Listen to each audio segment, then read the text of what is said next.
पहलगाम आतंकी हमले के प्रतिरोध में शुरू किए गए ऑपरेशन सिंदूर के बाद भारत में पाकिस्तान के बीच बढ़ते तनाव के चलते देश के कई हिस्सों में मॉक ड्रिल अभ्यास चलाया गया। ऑपरेशन अभ्यास कोड नेम वाले ये नागरिक सुरक्षा उपायों की एक लंबी सूची का हिस्सा है जो दिल्ली, मुंबई, कोलकाता, चेन्नई, बेंगलुरु, हैदराबाद और चंडीगढ़ सहित भारत भर के 244 जिलों में किए गए। इन जिलों के खतरे की आशंका के आधार पर नागरिक सुरक्षा जिलों के रूप में नामित किया गया। भारत में मॉक ड्रिल कई राज्यों में भी चलाया गया। मॉक ड्रिल में कई प्रतिकूल परिदृश्यों का अनुकरण भी किया गया। सायरन, सक्रियण और ब्लैकआउट प्रतिक्रियाओं के साथ आने वाले हवाई हमले, शहरी अग्नि आपात स्थिति, खोज और बचाव अभियान, हताहतों को निकालना, अस्थायी अस्पताल की स्थापना और नागरिकों को असैन्य क्षेत्रों, बंकरों में निकालना आदि कार्य किए गए। उत्तर पूर्वी दिल्ली के नंदनगरी जिला कार्यालय के अंतर्गत कन्या बाल विद्यालय में यह अभियान भी चलाया गया। आप तस्वीरों के माध्यम से देख सकते हैं किस तरीके से यह आपात स्थिति में होने वाले परिदृश्य को दर्शाया गया है। भूकंप वगैरह या देश पर कोई आक्रमणकारी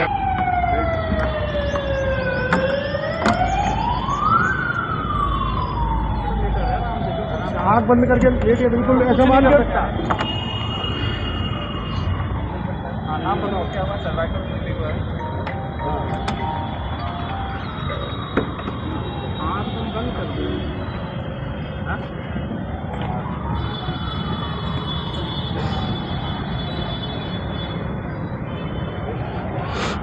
आप देख सकते हैं जो एनडीआरएफ की डॉक्टर टीम है किस तरह से बच्चे से पूछताछ की जा रही है और उनको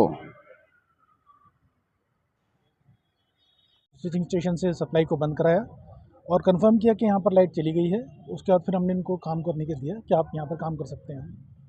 जिस तरह से देखा जाएगा कि स्कूल के अंदर बहुत बालक बच्चे थे जी, तो किस तरह से आपने मेंटेनेंस करा, बच्चों को किस तरह से निकाला और नागरिकों की सहायता से जो यहाँ पे टीम लगी हुई थी उनकी सहायता से किस तरह से बच्चों को निकाला? हमने अपने सबसे पहले तो सप्लाई को कटवाया और उसके बाद अपने जो सिविल डिफेंस के वर्कर्स थे उन्होंने कहा कि एक डायरेक्शन दी कि जहाँ स्विच गियर्स हैं हमारे उनसे दूर बच्चों को ले जाइए और उसके साथ साथ जो एक सेफ पैचेज उनको दिया जहाँ से वो निकल गए आराम से बच्चे। अगर सर बात की जाए सबसे पहले जो सुविधा किस तरह की सुविधा है, जैसे पुलिस की बात की जाए, एम्बुलेंस की बात की जाए, फायर ब्रिगेड की बात की जाए, सर आने में कितना वक्त लगा? इनको बहुत समय नहीं लगा, विद इन 5 to 10 मिनट्स वो लोग आ गए थे सब और सिचुएशन को उन्होंने टेक ओवर कर लिया था। क्या लगता है वो समय पे वहाँ हॉस्पिटल पहुँच जाएंगे? जी बिल्कुल। अगर सर बात की जाए कुछ लोग हम देखा करते हैं जैसे ऐसा हो जाता है तो हॉस्पिटल के निकल लेते हैं, जी करते हैं ऐसा ना होगा हम कहीं फंस ना जाएं, जी उन लोगों को लेकर संदेश है? नहीं, ऐसा नहीं करना चाहिए। अब तो सुप्रीम कोर्ट की गाइडलाइंस भी हैं कि अगर आप कोई किसी घायल व्यक्ति को अस्पताल में लेके जाते हैं तो आप उसमें आपका कोई रोल नहीं रहेगा और सिर्फ फॉर्मेलिटीज़ होती हैं जो वहाँ पर पूरी करनी होती हैं, उसके बाद सब कुछ नॉर्मल हो जाता है, कोई ऐसी बात नहीं है। सर जिस तरह से स्कूल की बात करी जाए, हादसे की बात करी जाए तो हादसे के बारे में क्या कहेंगे? अगर पुलिस की बात करी जाए तो पुलिस और एम्बुलेंस सुरक्षा के इंतजाम की बात की जाए तो कितनी देर में स्कूल के अंदर जो है ये सुविधा मुहैया कराई गई? जहाँ तक पुलिस और सिक्योरिटी की बात है तो पुलिस और एम्बुलेंस जो आज मॉक ड्रिल हुआ है इसमें जो इनकी तैयारी थी विद इन टाइम उपस्थित हुई है और जो एसओपी है उसके अकॉर्डिंग इन्होंने काम किया है, लोगों को जागरूक करने का काम किया सिविल डिफेंस ने।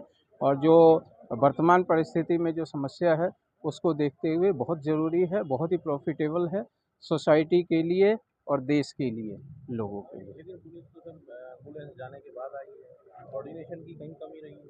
कौन सा?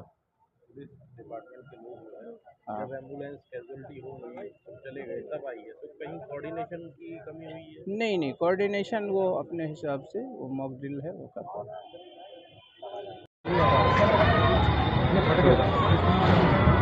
हाँ सर, क्या कहेंगे? आज आपके स्कूल में एक खबर मिली थी बम ब्लास्ट हुआ है, तो एनडीआरएफ, दिल्ली पुलिस, अन्य एजेंसी आपके स्कूल में। लोकल एडमिनिस्ट्रेशन ने हमारे स्कूल को सेंटर चूज किया था मॉक ड्रिल के लिए, तो जितनी भी संबंधित एजेंसी थी उन्होंने अपना मॉक ड्रिल का प्रदर्शन किया और हमारे स्कूल में भी किया गया। और जो एक सराहनीय प्रयास है सभी डिपार्टमेंट का कोऑर्डिनेट हो करके, और जनता में इस तरह की जागरूकता होनी चाहिए ताकि आने वाली किसी भी विपरीत परिस्थिति का सामना हम सटीक रूप से कर सकें और जन और धन की हानि को रोक सकें। एनडीआरएफ के लोगों ने बच्चों को रेस्क्यू किया था, कितने बच्चे रेस्क्यू किए? हाँ, एनडीआरएफ की टीम ने जो मॉक ड्रिल के दौरान 2 बच्चों को रेस्क्यू किया है और हमारे स्कूल से उनकी टीम अपनी रेस्क्यू टीम तक ले गई है और उनका मॉक ड्रिल किया सक्सेसफुली। एनडीआरएफ के अधिकारियों ने बताया कि बच्चों को एनडीआरएफ की टीम के अधिकारियों ने बच्चों को एड्रेस किया है कि कैसे हमें विपरीत परिस्थिति में काम करना होता है। मॉक ड्रिल उसका हिस्सा था और उन्होंने एश्योरेंस दिया है कि ट्रेन करने के लिए हम स्पेशली स्कूल सेफ्टी के लिए एक दिन आएंगे और बच्चों को ट्रेन करेंगे। धन्यवाद। सबसे पहले जानना चाहेंगे जिस तरह से आज जिस तरह से इसे एक स्कूल के अंदर हादसा हुआ, बॉम्ब ब्लास्ट हुआ, उसके बारे में क्या कहेंगे? किस तरह के पेशेंट आपके पास आए? हमारे पास हर तरीके के पेशेंट आए, जैसे कि अभी रेड हुई थी जिसके बाद यहाँ पे हादसा हुआ जिसमें बहुत सारे लोगों के घायल होने की संभावना भी थी, इसलिए हम फटाफट यहाँ पे आए। तो हमें कुछ लोगों के जैसे कुछ बहुत ज़्यादा बीमार थे जिनको एकदम से वेंटिलेटर की या इंट्यूबेशन की ज़रूरत थी, ऐसे रेड कैटेगरी वाले पेशेंट भी थे। कुछ येलो कैटेगरी वाले पेशेंट थे जिनके पैरों में चोट लगी थी, ब्लीडिंग ज़्यादा हो रही थी, जिनको थोड़ी देर बाद मेडिकल केयर की ज़रूरत थी, तो वो भी थे।